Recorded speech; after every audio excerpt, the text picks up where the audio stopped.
क्षेत्र देख रहे हैं आप और मैं हूं आपके साथ नंदिनी शुक्ला। ट्रंप का एक बयान आता है कि ईरान के पास अब सिर्फ 48 घंटे बचे हुए हैं। ट्रंप की तरफ से यह बयान अब पूरी दुनिया अपने अपने नजरिए से देख रही है कि ईरान के पास अब 48 घंटे हैं। ट्रंप की तरफ से अब यह एक तरीके से खुली धमकी है या जो कुछ भी है, इस पर आज रण क्षेत्र में हम चर्चा करेंगे। लेकिन फिलहाल सीधे आपको लेकर चलते हैं एक बड़ी खबर की ओर, जहां प्रधानमंत्री नरेंद्र मोदी के आधिकारिक आवास पर उच्च स्तरीय बैठक। बड़ी खबर इसी बीच कि पीएम मोदी के आधिकारिक आवास पर उच्च स्तरीय बैठक में सरकार के वरिष्ठ मंत्री और अधिकारी मौजूद हैं। मिडिल ईस्ट की मौजूदा स्थिति पर प्रधानमंत्री नरेंद्र मोदी की यह बैठक हुई है। आपको बता दें, तेल, गैस और खाद्य समेत सभी जरूरी चीजों पर चर्चा इस उच्च स्तरीय बैठक में की गई है। मिडिल ईस्ट में जो कुछ भी अब हो रहा है उसको लेकर के पीएम मोदी के आधिकारिक आवास पर हाई लेवल मीटिंग हो रही है। बैठक में बड़े मंत्री और अधिकारी मौजूद हैं। आपको बता दें, मिडिल ईस्ट की मौजूदा स्थिति पर चर्चा लगातार हो रही है। साथ ही तेल, गैस और खाद्य समेत सभी जरूरी चीजों पर चर्चा है। और अब चर्चा की तरफ बढ़ते हैं, जहां अमेरिका और ईरान के बीच तनाव अब चरम सीमा पर पहुंच चुका है। राष्ट्रपति डोनाल्ड ट्रंप ने तेहरान को 48 घंटे का अल्टीमेटम दे दिया है। ट्रंप ने साफ शब्दों में कहा है कि अगर इस समय सीमा के अंदर हॉर्मुज़ स्ट्रेट पूरी तरह और सुरक्षित रूप से नहीं खोला गया तो अमेरिकी सेना ईरान के ऊर्जा ढांचे पर विनाशकारी कार्रवाई करेगी। खासकर सबसे बड़े पावर प्लांट को पहले निशाना बनाया जाएगा ताकि ईरान की बिजली आपूर्ति और नागरिक जीवन पर गहरा असर पड़े। यह कदम केवल धमकी नहीं बल्कि एक रणनीतिक सैन्य कदम है। विशेषज्ञों के अनुसार ट्रंप की यह योजना ईरान की अर्थव्यवस्था को ठप करने और वैश्विक तेल आपूर्ति में संकट पैदा करने की सोच के तहत है। हॉर्मुज़ जलमार्ग दुनिया के कच्चे तेल की आपूर्ति का मुख्य केंद्र है और ईरान द्वारा इसकी घेराबंदी वैश्विक ऊर्जा बाजार में उथल पुथल पैदा कर रही है। ट्रंप प्रशासन पर घरेलू और अंतर्राष्ट्रीय दबाव लगातार बढ़ रहा है क्योंकि इसी क्षेत्रीय तनाव का असर सीधे अमेरिका अर्थव्यवस्था और वैश्विक ऊर्जा सुरक्षा पर पड़ता है। अमेरिका ने साफ कर दिया है कि अब कूटनीति की प्रतीक्षा नहीं की जाएगी। अगले 48 घंटे तय करेंगे कि मध्य पूर्व में अंधेरा छाएगा या युद्ध विराम की कोई नई किरण दिखाई देगी। अगर अमेरिका ईरान के पावर प्लांट्स पर हमला करता है तो क्षेत्रीय युद्ध और व्यापक वैश्विक ऊर्जा संकट की संभावना बढ़ जाएगी। ईरान ने भी पलटवार करते हुए अमेरिका और उसके सहयोगियों को सख्त चेतावनी दी है। तेहरान ने कहा है कि किसी भी सैन्य कार्रवाई के खिलाफ जवाबी हमला होगा और इसका दायरा केवल सैन्य ठिकानों तक सीमित नहीं रहेगा। आईटी और ऊर्जा अवसंरचना सहित महत्वपूर्ण नागरिक और तकनीकी बुनियादी ढांचे को भी निशाना बनाया जाएगा। ईरानी प्रवक्ता इब्राहिम ज़ोल्फागरी ने साफ कहा है कि अमेरिका की किसी भी कार्रवाई का जवाब सटीक और व्यापक होगा। सूत्रों के अनुसार पेंटागन के उच्च अधिकारियों ने संभावित अमेरिकी जमीनी सैनिकों की तैनाती समेत विस्तृत रणनीति तैयार कर ली है। ट्रंप और इजराइल के बीच युद्ध की संभावित योजना पर विचार जारी है और हर कदम के लिए सैन्य कमांड तैयार है। अगले 48 घंटे पूरे मध्य पूर्व और वैश्विक ऊर्जा बाजार के लिए निर्णायक साबित होने वाले हैं। लेकिन सबसे बड़ा बयान जो ट्रंप की तरफ से सामने निकल के आता है वो ये कि अगले 48 घंटे ईरान पर भारी पड़ने वाले हैं या फिर ईरान की तरफ से भी जवाबी कार्रवाई जो होगी। एक तरीके से देखा जाए तो अगले 48 घंटे पूरे मिडिल ईस्ट के लिए भारी होने वाले हैं। जैसा कि हमने आपको बताया कि अगले 48 घंटे ये तय करेंगे कि मिडिल ईस्ट में अंधेरा छाएगा या फिर कोई एक नया फैसला सामने निकल करके आएगा। अमेरिका की तरफ से हॉर्मुज़ स्ट्रेट को पूरी तरीके से सुरक्षित खोलने के लिए 48 घंटे की धमकी एक तरीके से ईरान को दी जा चुकी है। अमेरिका पर समुद्री मार्ग सुरक्षित करने का एक तरीके से सख्त दबाव और साथ ही अगले 48 घंटे अब मध्य पूर्व में क्या होने वाला है या क्या होगा उसकी स्थिति तय करेंगे। अब पूरी दुनिया की नजर इस बात पर टिकी हुई है। हालांकि ईरान की तरफ से भी सख्त बयान सामने आया है कि अगर ऐसा होता है तो ईरान की तरफ से भी जवाबी कार्रवाई की जाएगी। अगर अमेरिका ईरान के सैन्य ठिकानों पर या सबसे महत्वपूर्ण पावर प्लांट्स पर हमला करता है तो उसके बाद ईरान भी हर ठिकानों पर अमेरिका के हमला करेगा। अगले 48 घंटे ईरान के लिए ही नहीं बल्कि सभी पूरे मिडिल ईस्ट के लिए महत्वपूर्ण माने जा रहे हैं। अगले 48 घंटे में क्या होगा? क्या हॉर्मुज स्ट्रेट को पूरी तरीके से सुरक्षित खोला जाएगा या फिर ईरान की तरफ से कोई और जवाबी कार्रवाई होगी?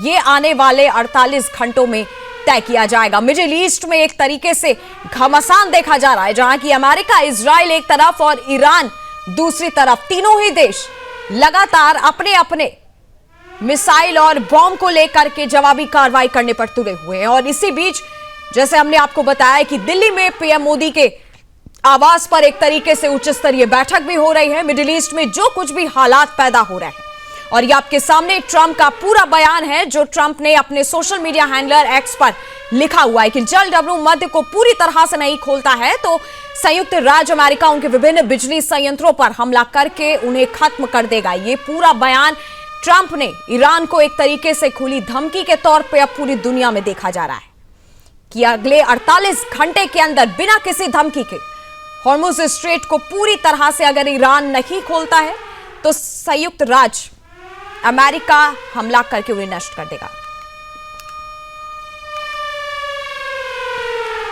और इसी पर चर्चा के लिए मेरे साथ दोनों गेस्ट जुड़ चुके हैं। मैं चाहती हूं एक बार गेस्ट को टीवी स्क्रीन पर दिखा दिया जाए। मेरे साथ रक्षा विशेषज्ञ भी जुड़े हुए हैं, कर्नल विनय कुमार व्याला जी, और साथ ही मेरे साथ विदेश मामलों के जानकार भी जुड़े हुए हैं। और सीधा सबसे पहले रक्षा विशेषज्ञ के पास चलते हैं। कर्नल विनय कुमार व्याला जी, आप दोनों का बहुत बहुत स्वागत है। और इंटरनेशनल अफेयर एक्सपर्ट मेरे साथ जुड़े हुए अरविंद सिंह तेजावत जी, बहुत बहुत स्वागत है आप दोनों का इस चर्चा में। और सीधा सबसे पहले इंटरनेशनल अफेयर एक्सपर्ट के पास चलते हैं।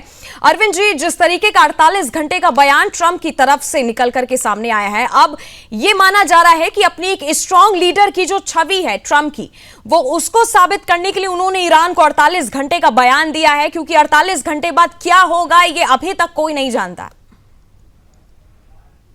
बिल्कुल बम्बार्डमेंट हो सकता है, पर ईरान इसके लिए पहले से तैयार है। अगर आपको लगता है कि ईरान धमकियों से डर जाता तो ईरान की तरफ से वापस ऐसे सख्त बयान नहीं आते। और अगर अंतर्राष्ट्रीय नियमों का हवाला दे, हालांकि भारत को हॉर्मुज स्ट्रेट खुलने पर ही फायदा है, पर अगर केवल अंतर्राष्ट्रीय नियमों का हवाला दे तो जो हॉर्मुज स्ट्रेट का जो सबसे चौड़ा हिस्सा है उसका शुरुआती वो 50 किलोमीटर तक का है, और जो सबसे संकरा हिस्सा है वो 30 किलोमीटर तक का है। और हम जानते हैं कि 12 माइल तक की जो है वो इंटरनेशनल बाउंड्रीज होती है। अगर आप अपने समुद्री क्षेत्र का जो 12 माइल्स मतलब उसका 3 गुना कर ले तो उतना किलोमीटर आपकी बाउंड्री मानी जाती है। तो ऐसे में अंतर्राष्ट्रीय कानूनों के हिसाब से भी अमेरिका को यह नैतिक अधिकार नहीं है कि हॉर्मुज स्ट्रेट को हासिल करने के लिए वो ईरान पे हमला करें। तो यह सारी चीजें हैं, और ट्रंप का यह पैतरा भी खुद ही साबित होगा, क्योंकि मुझे लगता नहीं है कि किसी भी हालत में जिस व्यक्ति ने अपने पिता, माँ और पत्नी को खो दिया हो वह ट्रंप के सामने झुकेगा। जी नंदिनी जी। लेकिन एक बार अरविंद जी, मैं आपसे बस इसी लाइन का एक बार मतलब मैं समझना चाह रही हूं कि ईरान के पास सिर्फ 48 घंटे, अगर हॉर्मुज स्ट्रेट को नहीं खोला गया तो जो ईरान के सबसे महत्वपूर्ण जो है पावर प्लांट्स है उन पर जो है अमेरिका हमला कर देगा। ये एक लाइन अपने आप में बहुत कुछ कह जाती है कि 48 घंटे में इसका मतलब है कि फैसला हो जाएगा कि मिडिल ईस्ट में क्या होने वाला है, आगे के हालात कैसे रहेंगे, सुधरेंगे और ज्यादा बिगड़ जाएंगे। देखिए, बम्बार्डमेंट तो होगा ही और हो ही सकता है, और ईरान में जान माल की हानि भी ज्यादा होगी जी। पर वो रिटेलिएट करेगा, और ईरान ने भी साफ कहा है कि अब वह नागरिक और सैनिक ठिकानों में फर्क नहीं करेगा। ऐसे में जैसे अभी हालिया दिनों में, अभी कुछ समय पहले ही लगभग उसके जो अघोषित इजराइल का जो परमाणु ठिकाना है वहां पे ईरान ने बम्बार्डमेंट की है। लगभग इजराइल में पहली बार ऐसा हुआ है कि 100 लोग घायल हुए हैं, और उसमें से 10 की हालत काफी गंभीर है। तो जन हानि वहां पे भी होना शुरू हो गई है। और अब अगर इसने कह दिया है कि अगर वह फर्क नहीं करेगा सिविलियन और मिलिट्री टारगेट्स में, तो इसका मतलब यह है कि पूरा का पूरा मिडल ईस्ट डिस्टर्ब हो जाएगा, जिसमें वह मिसाइलों से बहुत तेजी से हमला करेगा। क्योंकि मेरा ख्याल है कि अगर ईरान जो है अपने पास उपलब्ध अगर मिसाइलों से भी अगर हमला करता है तो वह अच्छा खासा पूरा का पूरा मिडल ईस्ट को चैलेंज करने की स्थिति में है। और अभी हमने देखा कि अभी ईरान ने डियोगा गार्सिया तक भी मिसाइलें फायर की है, हिंद महासागर तक।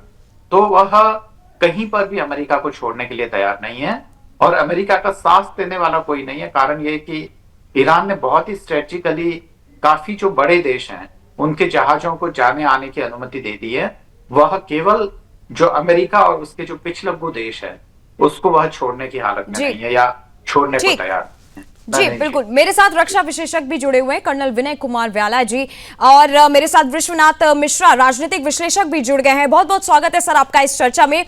और सीधा सबसे पहले कर्नल विनय जी के पास चलते हैं। विनय जी, अगर मान लेते हैं कि अमेरिका जो है ईरान के बड़े महत्वपूर्ण पावर प्लांट्स पर हमला कर देता है, तो इसका आर्थिक असर कितना गहरा हो सकता है? आपका माइक म्यूट है मुझे लगता है कर्नल जी। जी, आप सुन सकते हैं? जी जी।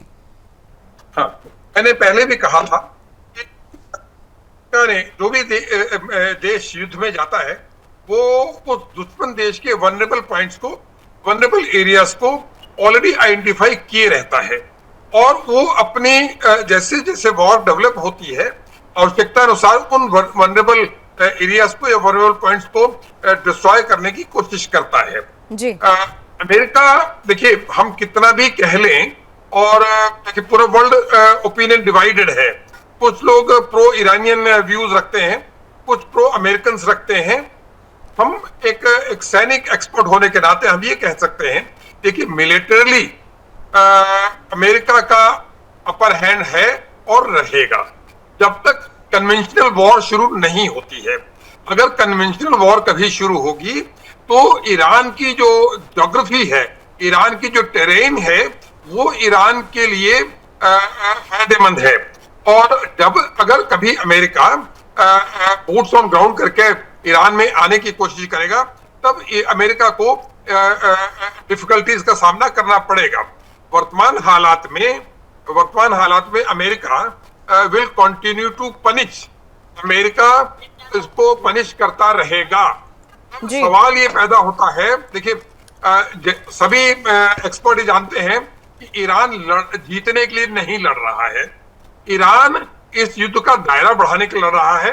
ईरान अमेरिका और इजराइल, खासतौर से अमेरिका पर जो कॉस्ट ऑफ वॉर है, जो युद्ध का खर्चा है, उसको बढ़ाने का और युद्ध क्षेत्र को वाइड करने का उसका लक्ष्य है।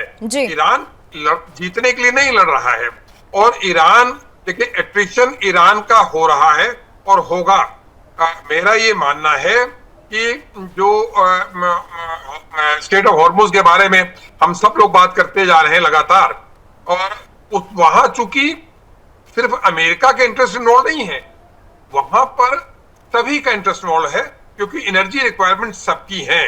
मैंने दूसरे किसी चैनल पे भी बात कही थी कि हो सकता है अगर state of Hormuz Iran block करता है तो वर्ल्ड की नेवीज भी आगे बढ़कर आएंगी।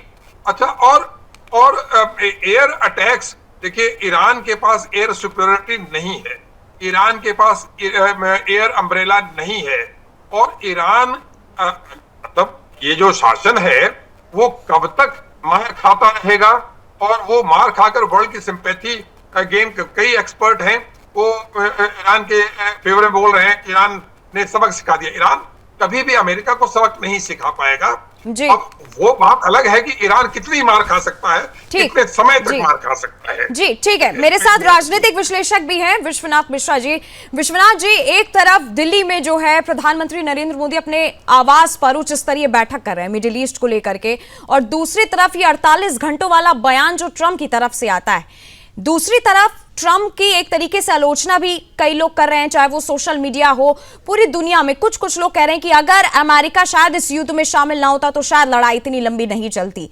क्या इसका पूरा नजरिया आप रखते हैं, क्योंकि 48 घंटे का बयान काफी महत्वपूर्ण नजरिए से अब देखा जा रहा है? धन्यवाद नंदिनी जी। देखिए, ये युद्ध जो है दो बैलेंस्ड पार्टनर्स नहीं है, इसमें कोई दो राय नहीं। ईरान बहुत कमजोर कड़ी है, लेकिन ईरान इतनी कमजोर कड़ी नहीं कि जिसको अमेरिका खा जाए। अमेरिका 2 युद्ध पहले झेल चुका है, बरसों तक चले हैं।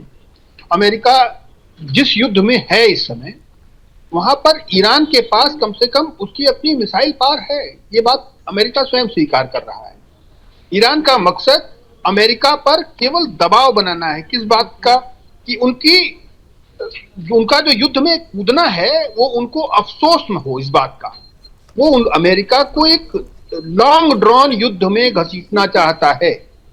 वो चाहता है कि अमेरिका को लगे, अमेरिका के पास दो ऑप्शन है, या तो वो ईरान को डेसिमेट करने के लिए, वहां पर पावर चेंज करने के लिए, वहां पर जो सत्ता में लोग बैठे बदलने के लिए अपनी आर्मी को उतारे, पूरी तरीके से इन्वॉल्व हो जाए।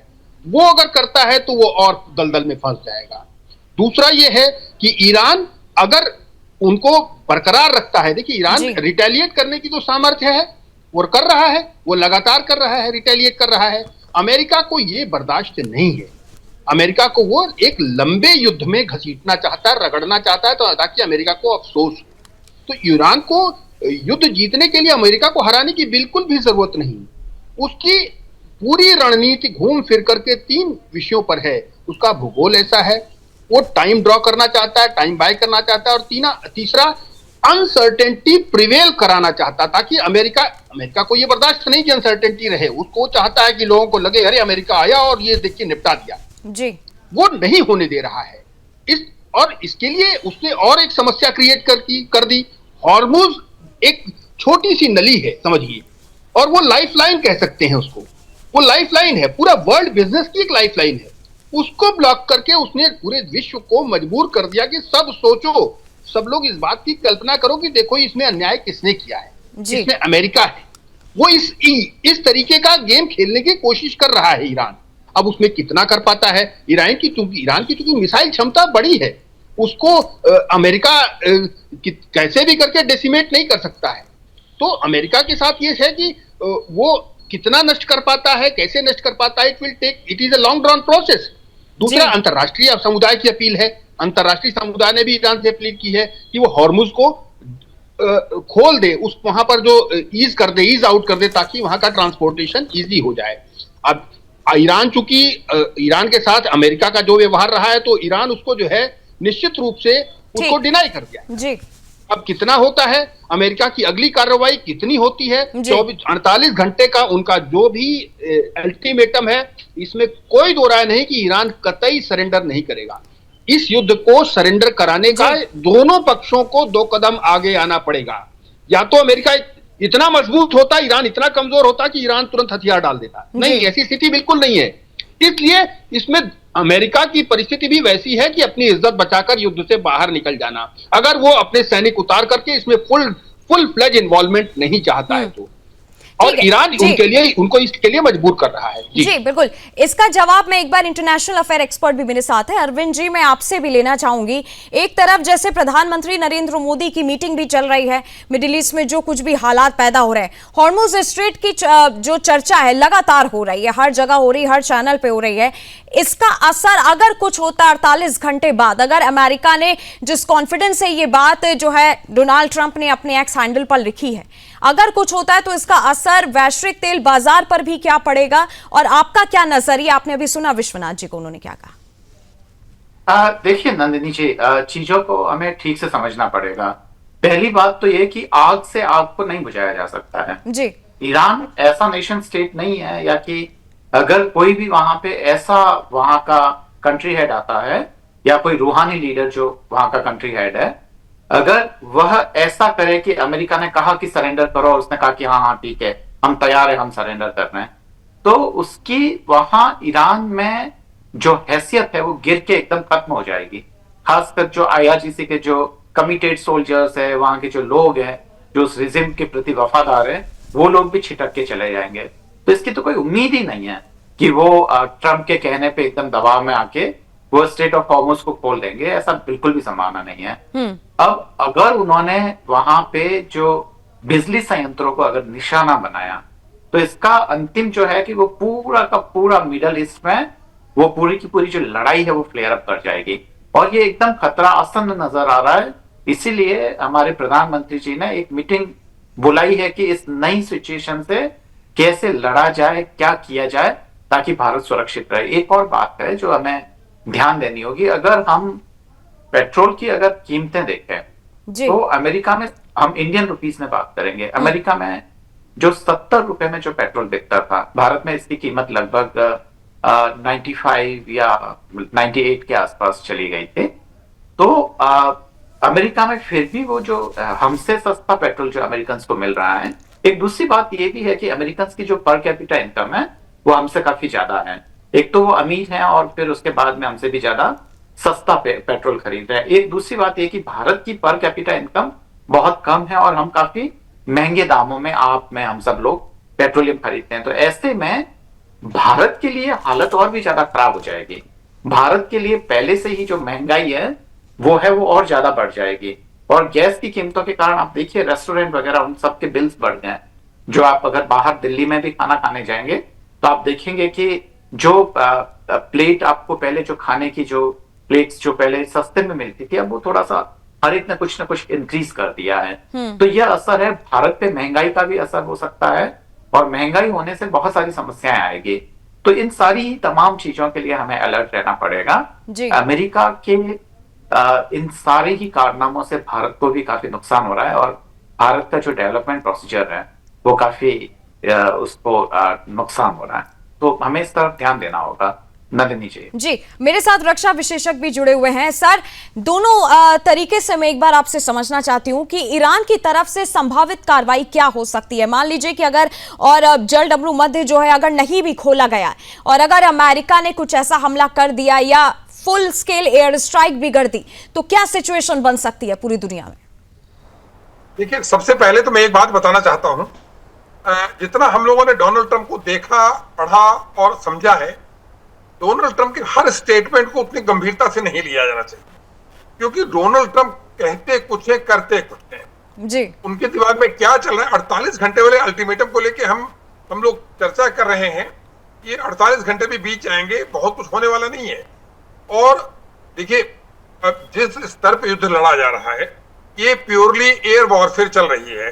मिसाइल्सों का हवा में उड़ना बहुत होगा अगर डोनाल्ड ट्रंप 48 घंटे वाले अल्टीमेटम पे टिके रहते हैं और स्टेट हॉर्मुज को नहीं खोलते हैं तो क्या होगा।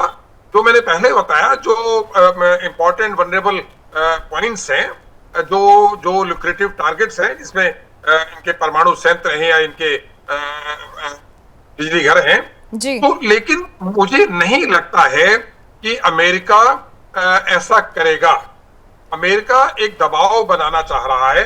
आप पिछले 2 दिनों में अमेरिका ने अपने जो यूरोपियन कंट्रीज हैं, नेटो कंट्रीज हैं, उनके ऊपर भी दबाव बनाया कि स्ट्रेट ऑफ हॉर्मुज को खुलवाने में आप अपनी नेवी को लगाइए, अपना हमारा साथ दीजिए।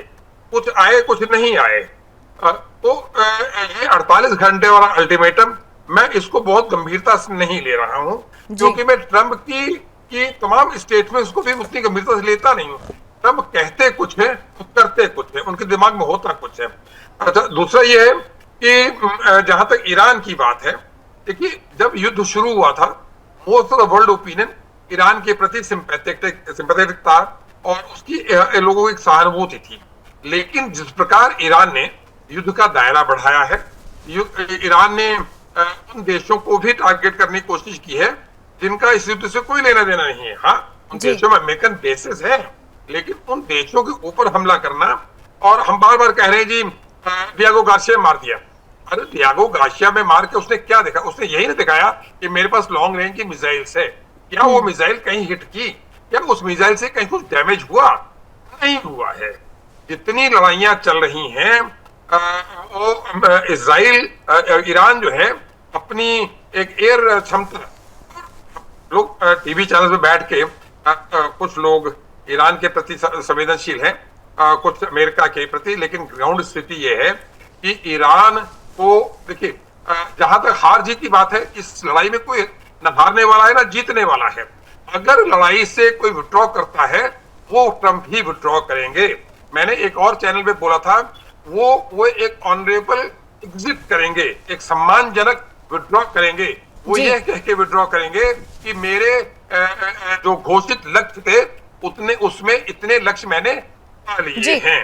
वो ये बताने की कोशिश करेगा दुनिया को कि मैंने अपने निर्धारित लक्ष्यों को पा लिया है, मैंने उनकी न्यूक्लियर पावर को डिस्ट्रॉय किया है, मैंने उनकी सामरिक क्षमता को डिस्ट्रॉय किया है, मैंने उनके जो इंस्टॉलेशंस है उनका मैंने इतना नुकसान किया। जो ग्राउंड रियलिटी है, नुकसान तो ईरान का हुआ है।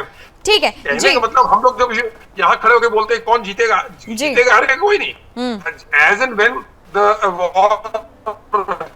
ठीक है जी, आपके इस बात का जवाब एक बार मैं राजनीतिक विश्लेषक से भी जो है जानना चाहती हूँ। विश्वनाथ जी भी मेरे साथ जुड़े हुए हैं। विश्वनाथ जी, आपने सुना कि कर्नल विनय जी ने क्या कहा।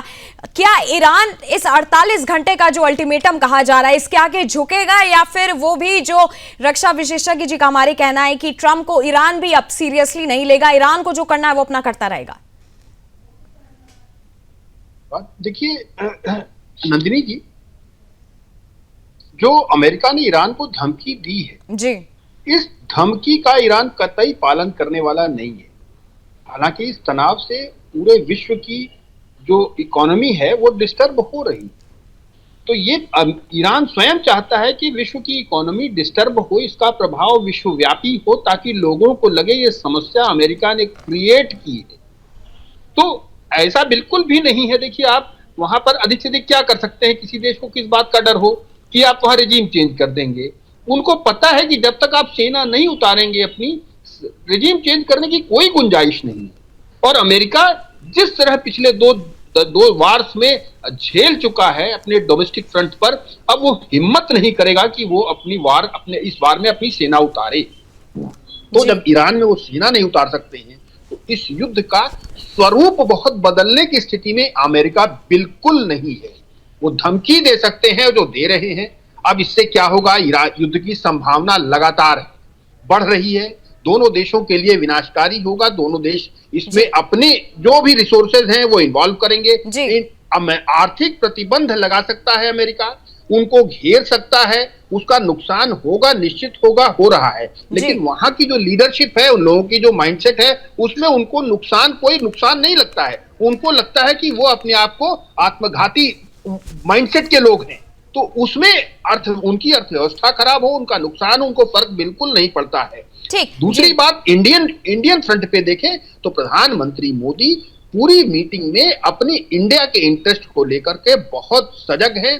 कैसे सप्लाई लाइन अपनी कंप्लीट रखी जाए, हमारी सप्लाई लाइन पर युद्ध का प्रभाव न हो, इन चीजों को लेकर के वो वैकल्पिक उपायों पर चर्चा कर रहे हैं। मुझे लगता है भारत पर इसका बहुत दुष्प्रभाव नहीं पड़ने वाला। जी बिल्कुल विश्वनाथ जी, बिल्कुल आपने जिस तरीके से कहा और अल्टीमेटम जिस तरीके से ट्रंप का दिया गया है उस पर पूरी दुनिया में अब चर्चा हो रही है। समय की कमी के कारण मुझे ये चर्चा यहीं पे जो है रोकनी होगी। आप तीनों गेस्टों का बहुत बहुत धन्यवाद मेरे साथ इस चर्चा में जुड़ने के लिए। और अगले 48 घंटे मिडिल ईस्ट पर भारी पड़ने वाले हैं, क्योंकि ट्रंप की तरफ से धमकी ईरान को दी जा चुकी है और ईरान की तरफ से भी अब अमेरिका को कहा जा चुका है कि अगर उसने सबसे महत्वपूर्ण पावर पॉइंट्स पर हमला किया तो ईरान की तरफ से भी जवाबी कार्रवाई की जाएगी। कि अब अगले 48 घंटे में क्या होने वाला है, क्या मिडिल ईस्ट में पूरी तरीके से अंधेरा छाएगा या फिर कोई और रास्ता तीनों के बीच में निकलेगा, ये देखने वाली बात होगी। फिलहाल अभी के लिए बस इतना ही। बाकी देश और दुनिया की तमाम बड़ी खबरों के लिए आप देखते रहिएगा सुदर्शन न्यूज। जय हिंद।